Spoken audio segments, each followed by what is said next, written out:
नमस्कार मित्रों, कथा कथन में आपका स्वागत है। आज सुनिए हमारे देश की अग्रगण्य और विशिष्ट कथाकार उषा प्रियंवदा जी की लिखी हुई कहानी फिर वसंत आया। प्रस्तुत है कहानी मेरी आवाज़ में। मैं हूँ सीमा सिंह। बच्चे आराम कर रहे थे। कुछ सचमुच सो गए थे और कुछ पलकें बंद किए थे और बीच बीच में चुपके से आंखें खोलकर देखने लगते थे। हर्ष सो गया था। छाया की आंखें बार बार उसकी ओर उठ जाती थीं। उसके भोले मुख पर एक ऐसा खिंचाव था कि अनजान अपरिचित भी उसे गोद में उठा लेना चाहते थे। गौर मुख पर गंभीर नेत्र, जिनकी बरौनियां घनी और काली थीं, बाल रेशम जैसे मुलायम थे। अन्य बच्चों से वो बहुत भिन्न था। छुट्टी में जब सारे बच्चे खेलते कूदते शोर मचाते तो वो शर्माया सा अलग खड़ा देखता रहता। छाया ने बहुत बार उसे साथियों के साथ खेलने को उकसाया, पर वो शर्मा कर सकुचा कर खड़ा रह जाता। वैसे तो छाया को अपनी क्लास के सभी बच्चे प्यारे थे, पर जब रोज़ हर्ष अपनी भोली आवाज़ में कहता गुड मॉर्निंग मिस, तो उसका मन होता कि उसे गोद में उठाकर अपने दिल से लगा ले। छाया हर्ष के माता पिता के बारे में कुछ नहीं जानती थी।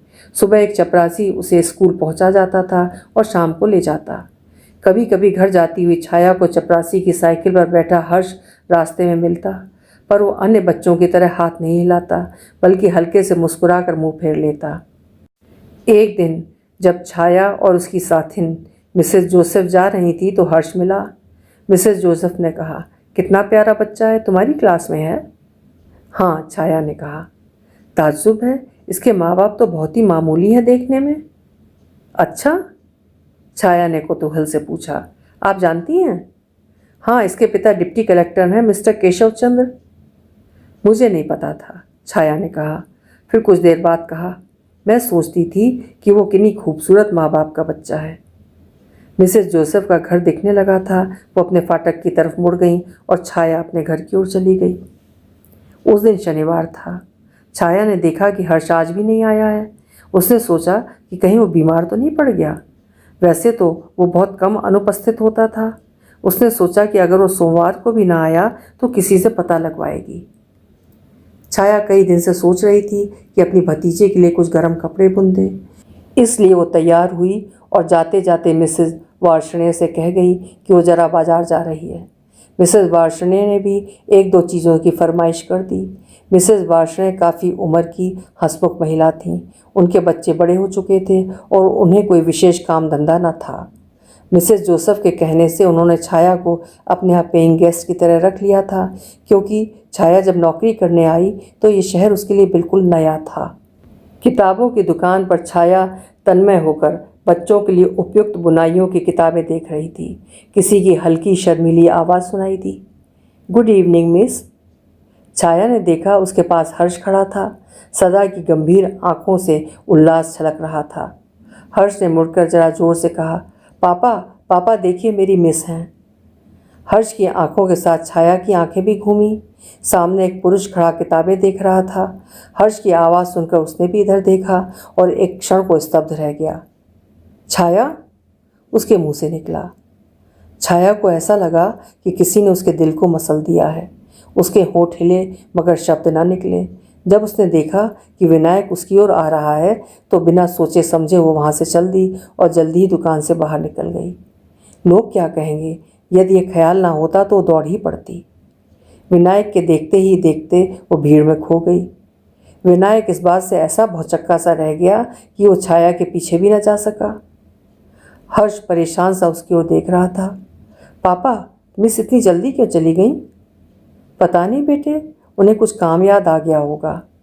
उसके बाद दोनों दुकान से बाहर निकले तो मौन थे। छाया का तकिया धीरे धीरे भीगता जा रहा था। आंसू बहते और टपक जाते। छाया निश्चल पड़ी थी। तो हर्ष विनायक का पुत्र है? क्या इसीलिए अनजाने में ही वो हर्ष की तरफ आकर्षित थी? छाया ने भीगी आंखों से छत की तरफ देखा। रात काफ़ी जा चुकी थी। सड़क पर सन्नाटा था। कभी कभी इक्का दुक्का राहगीर अपना अकेलापन दूर करने को गाता हुआ निकल जाता था। 8 साल हो गए, पूरे 8 साल। सोचा था कि भूल गई, पर क्या पता था कि जरा सी खरोंच से ही जख्म वैसा ही ताज़ा हो जाएगा। वो समझती थी कि आग बुझ गई, लेकिन राख के नीचे अब भी अंगारे छिपे हुए हैं। 8 साल बाद फिर क्यों विनायक जीवन में आ गया? छाया का जीवन तालाब के निश्चल जल की तरह ही हो गया था, पर अब विनायक ने आकर उसमें कंकड़ डाल दिया, जिससे लहरें उठने लगी हैं। छाया ने फिर रो रो कर सिसक सिसक कर पिछली जिंदगी के प्रश्न उल्टे, जिनमें सुख के अपूर्व क्षण थोड़े थे, दुख की रातें अगणित। छाया के माता पिता एक दुर्घटना में मर चुके थे, बस बड़ा भाई अविनाश बचा था। एक दिन अविनाश ने कहा, छाया, मेरा एक दोस्त है, अगर वो हमारे साथ रहने लगे तो तुम्हें दिक्कत तो नहीं होगी? मुझे क्या दिक्कत होगी भाई साहब, नौकर काम करेगा, छाया ने कहा। एक दिन विनायक सामान लेकर आ गया। अविनाश का कमरा बड़ा था, उसी में उसका भी पलंग लग गया। रात को देर तक दोनों हंसते बोलते बातें करते। कभी कभी खींच कर छाया कहती, लोग सोने नहीं देते। बगल में ही उसका कमरा था। एक दिन विनायक ने कहा, आपको मेरे आ जाने से तकलीफ हो गई है ना? नहीं तो, छाया ने कहा, हम लोग सोने नहीं देते, हल्की मुस्कान के साथ विनायक ने कहा। ओह, वो तो मैंने ऐसे ही कहा था, लज्जित होकर छाया ने कहा। विनायक वैसे ही कम बोलता था। कभी कभी कई दिन छाया से बिना बोले बीत जाते थे। छाया भी उसके एकांत मनन में व्याघात न पहुंचाती। एक दिन दोनों के चले जाने के बाद वो कमरा साफ करने पहुंची तो देखा विनायक के पलंग पर 2-3 कमीज़ें पड़ी हैं, जिनमें एक भी बटन नहीं है। पास ही सुई, डोरा और बटन रखे थे। छाया को ये देखकर बहुत हंसी आई, और जब उसने अविनाश के कपड़े ठीक किए तो विनायक की कमीज़ों में भी बटन लगा दिए। शाम को विनायक कॉलेज से जल्दी लौट आया था। अविनाश को दफ्तर से आने में देर हो जाती थी, पर विनायक नाश्ते के लिए उसका इंतज़ार करता था। जब विनायक लौट आया तो छाया ने देखा कि वो कमीज़ में सेफ्टी पिन लगाए हुए है। छाया ने कहा, आपकी कमीज़ में बटन नहीं थे तो कह दिया होता, लग जाते। विनायक बोला, ओह, आपके छात्रों ने मन में क्या सोचा होगा? छाया ने कहा। विनायक बोला, काम तो चल गया ना, आज आपकी अच्छी तरह से तलाशी ली है। एक बात और, अगर भूख लगती है तो कुछ खाने को मांग लिया कीजिए, बिस्कुट रखे हैं, वो भी चुरा छिपा कर। तब विनायक भी हंसने लगा। अविनाश के आने तक से जोर से भूख लगने लगती थी, इसलिए उसने बिस्कुट लाकर अलमारी में रख लिए थे। छाया ने नौकर को आवाज़ दी, फिर विनायक से कहा, अब आप जल्दी ही नाश्ता कर लिया कीजिए, आप भी हद का तकल्लुफ़ करते हैं। विनायक ने जब अपनी अलमारी जाकर खोली तो देखा कई डिब्बों में छाया ने खाने की चीज़ें भरकर रख दी हैं। आपने तो मुझे एकदम खाऊ समझ लिया है, उसने कहा। विनायक की आंखें उज्ज्वल थीं, जैसे स्वच्छ जल पर प्रकाश की किरणें नाच रही हों। अनजाने में ही छाया के हृदय की गति तीव्र हो गई। फिर विनायक छाया के जीवन का एक अभिन्न अंग बन गया। अब अविनाश के विवाह हुआ तो विनायक ने चाहा कि अब वो कहीं और रहने लगे, पर गीता ने उसे चिढ़ाते हुए कहा, क्या मैं आपको काटने दौड़ती हूँ? छाया ने कहा, नहीं भाभी, इन्हें डर लगता है कि तुम्हारे रूप पाश में न फंस जाएं। अच्छा, तो ये आप कह रही हैं? भाई ये बात बुरी है, मुझे नोचो मत, गीता ने मुस्कुराते हुए छाया से कहा। बाद में गीता ने कुरेद कुरेद के विनायक के बारे में छाया से पूछा। खींचकर छाया ने कहा, भाई साहब से क्यों नहीं पूछती, मुझे क्यों तंग कर रही हैं? गीता गंभीरता से बोली, तुम्हारे भाई साहब दुनियादारी नहीं जानते, उन्हें विनायक को घर में लाना ही नहीं चाहिए था। पीड़ित स्वर में छाया ने कहा, भाभी, हम लोगों ने कभी भी, जब तुम ही ऐसा सोचती हो तो और लोग क्या सोचेंगे या कहेंगे? और उसकी आंखें भर आईं। तुम गलत समझ रही हो, मेरा मतलब ये बिल्कुल नहीं था। मैं कुछ नहीं जानती, हम लोग महसूस चाहे जो करें, कहते कुछ नहीं। छाया की छलछलाई आंखें देखकर गीता ने कहा, वो तुमसे शादी करेंगे कि नहीं? मैं क्या जानूं, मैं कभी पूछने नहीं गई, नाराज़ होकर छाया ने कहा। गीता ने फिर कुछ नहीं कहा, मगर विनायक को अकेले पाकर उसने कहा, शादी कब करेंगे विनायक बाबू? जब आप करवा दें, हंसकर विनायक ने कहा। मजाक नहीं, मैं बहुत गंभीर हूँ। अच्छा, कृत्रिम विस्मय से विनायक ने कहा। ठीक ठीक बताइए, हंसी मत कीजिए। तब विनायक गंभीर हो गया, चाबी से खेलता हुआ बोला, भाभी, मेरी स्थिति अजीब सी है, मैं समझ नहीं पाता था कि किससे कहूँ। छाया को तो आप जानती हैं, कितनी सीधी और निश्चल है। अगर उससे मैं ये कहता तो वो न जाने क्या सोचती, पर मैं आपको विश्वास दिलाता हूँ भाभी कि मैंने कभी भी उसके भोलेपन का फ़ायदा नहीं उठाया। मैं जानती हूँ, झट से गीता ने कहा। मेरी माँ मर चुकी हैं, पिता मामूली आदमी हैं, अब रिटायर हो चुके हैं। बाबा की कुछ ज़मीन है, उसी की देखभाल करते हैं। 2 बहनें हैं, मेरे लाख जोर देने पर भी उन्हें पढ़ाया लिखाया नहीं गया। खूबसूरत भी नहीं है, न हमारे पास बहुत रुपया ही है, इसलिए शादी रुकी है। अब अगर मैं पिताजी की इच्छा के बावजूद शादी कर लेता हूँ तो बहनें बिल्कुल निराधार रह जाती हैं। जिस तरह पुराने विचारों का मेरा ख़ानदान है, उसमें मेरी शादी से तूफ़ान आ जाएगा। इसलिए चाहता हूँ कि कम से कम एक की शादी तो पहले हो ही जाए। गीता चुपचाप सुनती रही। मेरे पिता ये चाहते हैं कि पहले मैं शादी कर लूँ, जिससे बहनों की शादी में मदद मिले। मैंने उनसे कह दिया है कि मैं उनकी तय की हुई शादी नहीं कर सकता, मगर वो समझ नहीं सकते कि मैं इतना स्वार्थी क्यों हो गया हूँ। गीता बोली, तब तो सचमुच आपकी स्थिति बहुत विचित्र है, पर मैं आपको विश्वास दिलाता हूँ कि कुछ भी हो, मैं छाया को छोड़ नहीं सकता। आप पर अविश्वास तो कभी नहीं किया विनायक बाबू, कहकर गीता अपने कमरे में आई तो देखा छाया तकिए में मुंह छिपाए पड़ी है।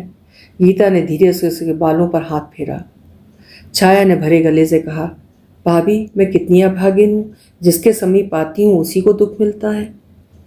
ये बात तो नहीं, मैं तुम्हें बहुत भाग्यवान समझती हूँ। मैं इस लायक नहीं कि वो सारे परिवार को दुख पहुँचाए, छाया ने कहा। ये तो विनायक बाबू के सोचने की बात है, गीता ने कहा। उस दिन के बाद विनायक ने पाया कि छाया की सहज स्वाभाविक मुस्कान खो गई है, आंखों में छाया गहरी हो गई है। अवसर पाकर पूछा, तुम्हें क्या हो गया है छाया?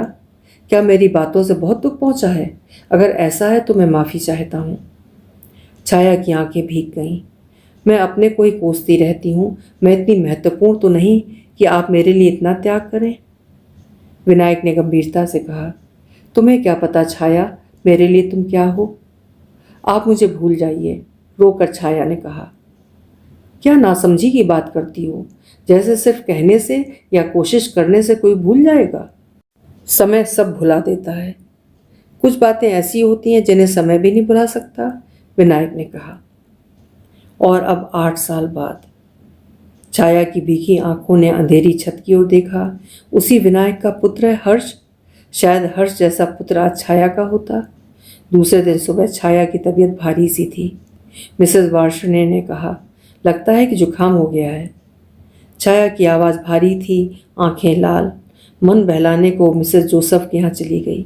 वो चर्च जाने की तैयारी में थी और छाया भी उनके साथ चर्च चली गई। काफ़ी देर बाद जब वो लौटी तो मिसेस वार्ष्णेय ने कहा, तुमसे मिलने तुम्हारे कोई परिचित आए थे, बहुत देर इंतज़ार किया। छाया ने सूखे होठों पर जीभ फेरी। कौन थे? वी चंद्र चूड़ामणि, तुम्हारे भाई के दोस्त बता रहे थे अपने को। हाँ जानती हूँ, निरुत्साहित कंठ से छाया ने कहा। अकेले ही थे या पत्नी भी थी? अकेले ही थे, कह गए हैं कि फिर आएंगे। तुम्हारी क्लास में उनका लड़का पढ़ता है, 15 दिन की छुट्टी लेकर आए हैं। अच्छा, कहकर छाया अपने कमरे में चली गई। जाकर देखा तो पाया कि मेज पर एक कार्ड रखा था, वी चंद्र चूड़ामणि। एस्ट्रे कोई थी नहीं, इसलिए प्लेट में कई सिगरेट के टुकड़े और राख पड़ी थी। विनायक आया था इसी कमरे में, इसी कुर्सी पर बैठा था, इंतज़ार किया था, फिर आएगा।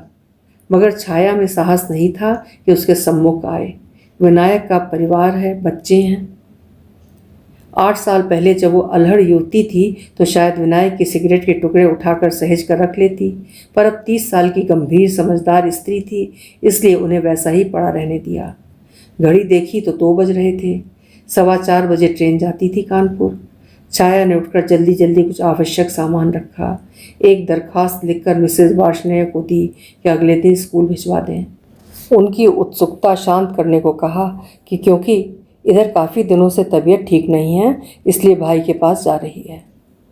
जब विनायक शाम को आया तो उसे पता चला कि छाया 20 दिन की छुट्टी लेकर अविनाश के पास चली गई है। ट्रेन में बैठी छाया सूनी आंखों से बाहर देख रही थी। आसमान में 1-2 तारे चमकने लगे थे। विनायक आया होगा, क्या सोचा होगा? क्या उसके दिल में भी कुछ ख्याल अभी बाकी बचा होगा? दिल मजबूर करता है इसलिए आया होगा, सिर्फ फर्ज अदाई करने। बातें तो कितनी ऊंची की थी, वादे तो जन्म भर साथ देने के लिए किए थे, कच्चे डोरों की तरह तोड़ने के लिए नहीं। कौन किसका होता है, छाया याद कर रही थी। विनायक के बूढ़े पिता अपनी बड़ी लड़की को लेकर आए थे। अविनाश के पास ही ठहरे थे। दुखी होकर बोले, बेटा तुम विनायक को समझाओ, मेरी तो सुनता नहीं। शादी करे तो बहनों का सहारा हो। अविनाश चुप रहा। गीता ने मंद स्वर में कहा, मैं तो हमेशा कहती रहती हूँ। उसकी बात का दोहरा मतलब समझ विनायक मुस्कुरा दिया। क्या किया जाए, यह जन्म का ही ऐसा हठी है, पिता ने कहा। छाया के दिल में कांटे चुभ रहे थे। वृद्ध शरीर, व्यथित मन। विनायक के पिता का मुख झुर्रियों से भरा था। बहन श्यामल और सरल थी। छाया से धीरे से कहा, सुना है कि भैया यहाँ किसी खास लड़की से शादी करना चाहते हैं, आप उसे जानती हैं? छाया ने लंबी सांस लेकर कहा, नहीं मीना, मैं नहीं जानती। मीना ने कहा, भैया के हट से पिताजी का दिल एकदम टूट गया है। छाया चुप रही। दोनों अंदर कमरे में बैठी रहीं। बरामदे में और सब लोग थे। सहसा छाया ने विनायक का उच्च स्वर सुना, मैं ये कभी नहीं होने दूंगा। छाया लेटी थी, घबरा कर उठकर बैठ गई। ये तो सरासर उसका गला काटना है, विनायक ने फिर कहा। किसी न किसी का तो गला कटेगा ही, तुम लड़के हो इसलिए मनचाही कर सकते हो। पिता भी क्रोधित थे। तभी गीता ने अंदर आकर कहा, मीना चलो हम लोग थोड़ी देर घूम आए। मीना कपड़े बदलने चली गई तो छाया ने पूछा, भाभी क्या बात है? मीना की एक जगह शादी तय की है, लड़का अच्छा नहीं है। पहली पत्नी जिंदा है फिर भी किए दे रहे हैं। विनायक बाबू मना कर रहे हैं तो वो बिगड़ रहे हैं। भाभी उनसे कह दो बेकार हट कर रहे हैं। छाया का गला भर आया। सुनते हैं उस लड़के का चरित्र भी अच्छा नहीं है। पर मीना के आ जाने से बात रुक गई और तीनों बाहर आ गईं। मीना उदास और मौन थी। छाया की आंखें बार बार भर आती थीं। गीता परेशान थी। अब तो शायद आज ही हम लोग चले जाएं, मीना ने कहा। क्यों इतनी जल्दी? गीता ने पूछा। हाँ, यहाँ एक बिजनेसमैन है, उनकी लड़की पिताजी को बहुत पसंद है। पिताजी ने सोचा था कि अगर भैया राजी हो गए तो उनकी भी सगाई कर देंगे। उनकी भी? गीता ने कहा। मीना ने दांतों से होंठ काटा। उसे भी विनायक से बहुत उम्मीदें थीं। उसी रात मीना को लेकर पिताजी लौट गए। घर का वातावरण अजीब, भारी भारी, घुटा घुटा सा हो गया था। गीता और अविनाश चिंतित थे, छाया दुखी और उदास। विनायक रात दिन अपने को काम में उलझाए रखता। छाया को देखता तो खींच से कहता, तुम्हें क्या हो गया, मैं मर तो नहीं गया? आपको क्या मीना का बिल्कुल ख्याल नहीं है? तो मैं क्या करूं, मिट जाऊं उसके लिए, गले में फांसी लगा लूं? उसकी किस्मत उसके साथ, मेरी मेरे साथ। विनायक को अत्यंत क्रोधित देख छाया चुपचाप हटाई। फिर अविनाश से कहकर छाया कुछ दिनों को मौसी के यहाँ चली गई। स्टेशन पहुँचाने विनायक आया था। फीकी मुस्कान से कहा, मैंने तुम्हारी ज़िंदगी ऐसी दूभर कर दी कि तुम्हें घर छोड़कर जाना पड़ रहा है। नहीं, ऐसी बात तो नहीं है। छाया बस कुछ दिन और ठहर जाओ, मीना की शादी हो जाने दो। विनायक की आंखों में विचित्र सा भाव था। उसके आगे छाया की दृष्टि कांप गई। मैंने तुम्हें बहुत दुख दिया। विनायक ने उसके सूखे मुख की ओर देखा। आप तो ऐसे कह रहे हैं जैसे हम फिर मिलेंगे ही नहीं, जैसे अंतिम विदा हो। छाया बोली। अब तक छाया ने ये नहीं जाना था कि ये सचमुच अंतिम विदा थी। विनायक सदा के लिए उसके जीवन से जा रहा है। ट्रेन चल दी।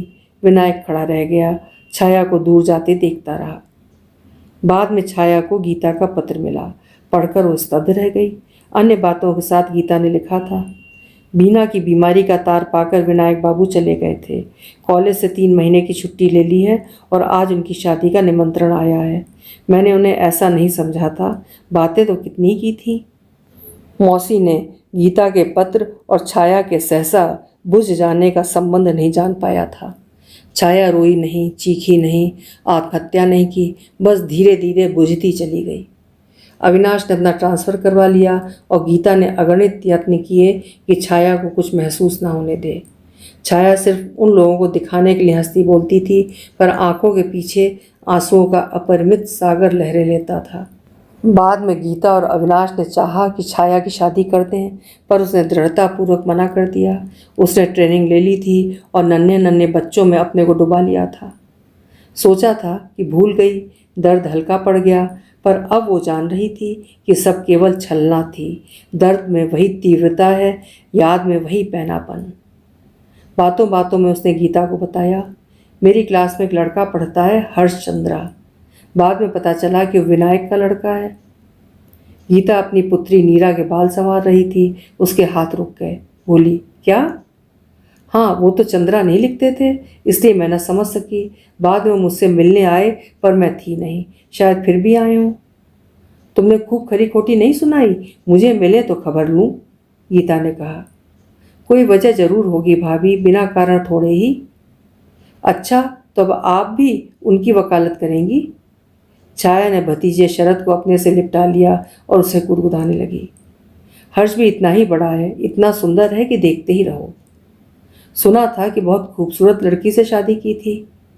छाया ने बात टाल दी। विनायक के बारे में हर बात उसे चोट पहुंचाती थी। उसने गीता को नहीं बताया कि विनायक का सामना करने का उसमें साहस नहीं था, इसलिए वो चली आई। और जब 20 दिन की छुट्टी बिताकर जाने लगी तो गीता ने कहा, अब अगर विनायक बाबू मिले तो भागना मत, पूछ तो लेना आखिर बात क्या थी। हालांकि उससे कुछ होगा नहीं, जो होना था वो तो हो ही गया। छाया ने शांत भाव से गीता की बातें ग्रहण की। अच्छा, उसने कहा। छाया का तांगा चलने के बाद भी गीता देर तक खड़ी रही। उसके मुख पर चिंता की रेखाएं थीं। वापस लौटकर छाया ने अपने बंधे क्रमपूर्ण जीवन में व्यस्त होने की चेष्टा की। हर्ष अब भी उसी तरह गुड मॉर्निंग करता था, और एक बार साहस कर जब सारे बच्चे खेल रहे थे, उसने छाया से पूछा, आप पापा को जानती हैं? हाँ हर्ष, छाया ने कहा। हर्ष ने विश्वास से छाया के हाथ में अपनी मुलायम हथेली पकड़ा दी और कहा, मैंने पापा को आपके बारे में सारी बातें बता दी। क्या? तब हर्ष शर्मा कर मुस्कुरा दिया। छाया उसके हाथ को पकड़े रही। अब छाया जब भी किसी लंबे और रेशम से बालों वाले पुरुष देखती तो एक क्षण को लगता कि विनायक ही है, और इस तरह जब सचमुच फिर विनायक को देखा तो धक से रह गई। भागना चाहा, मगर उसे पास से फिर आंखें भरकर देखने का लोभ उसे बांधे रखा। चुपचाप हाथ उठाकर उसे नमस्कार किया और निर्लज्जता से जी भर देखा।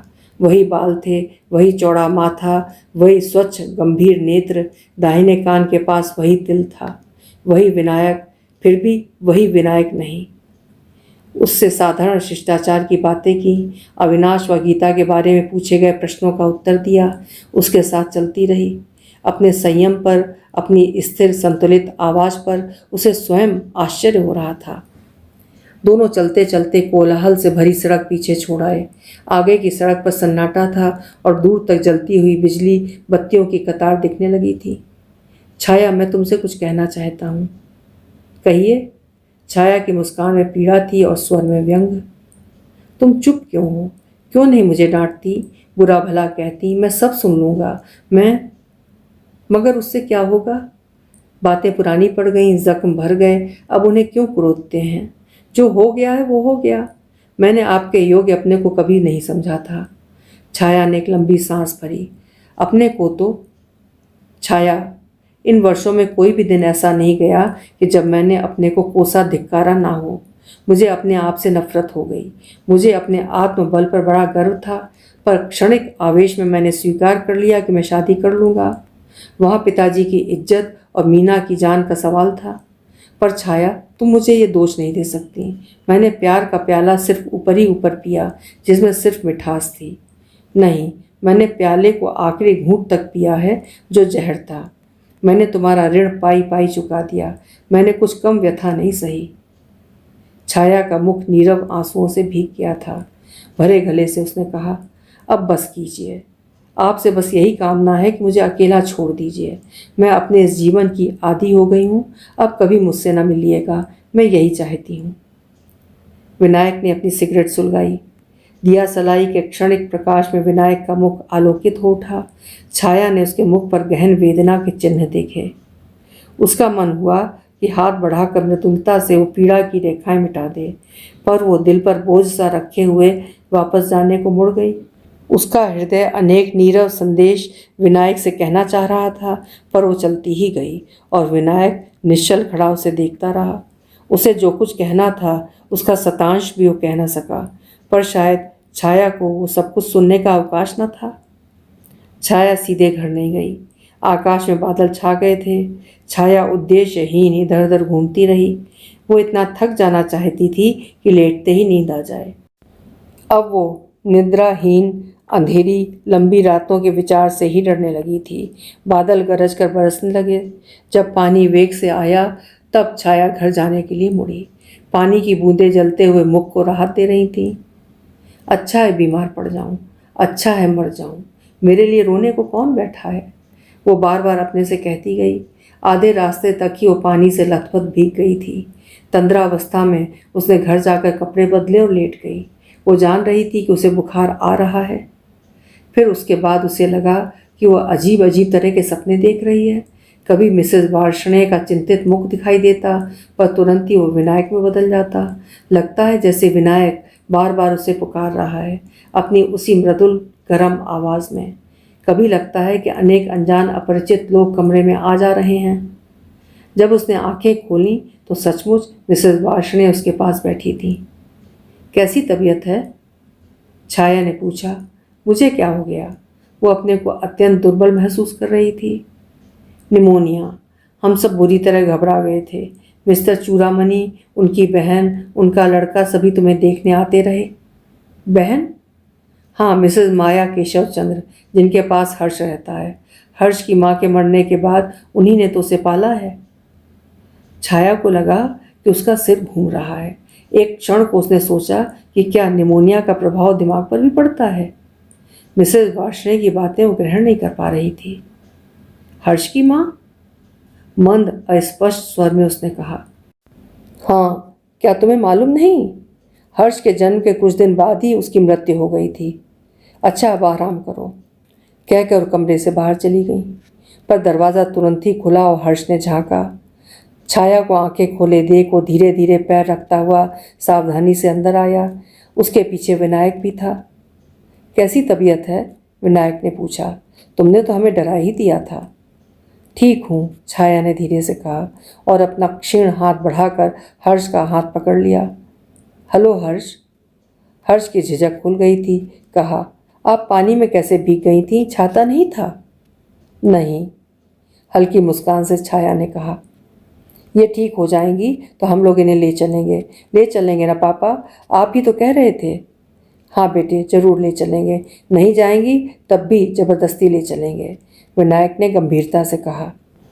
हर्ष के सर के ऊपर छाया और विनायक की नज़रें मिलीं और तब तक मिली रहीं कि जब तक अनायास ही लजाकर छाया ने अपनी आंखों पर हाथ नहीं रख लिया। अभी आप सुन रहे थे उषा प्रियंवदा जी की लिखी हुई कहानी फिर वसंत आया। कहानी आपको कैसी लगी? अगर अच्छी लगी हो तो कहानी को लाइक करिएगा, शेयर करिएगा और चैनल भी सब्सक्राइब करिएगा। फिर मिलेंगे ऐसी ही किसी खूबसूरत कहानी के साथ। नमस्कार।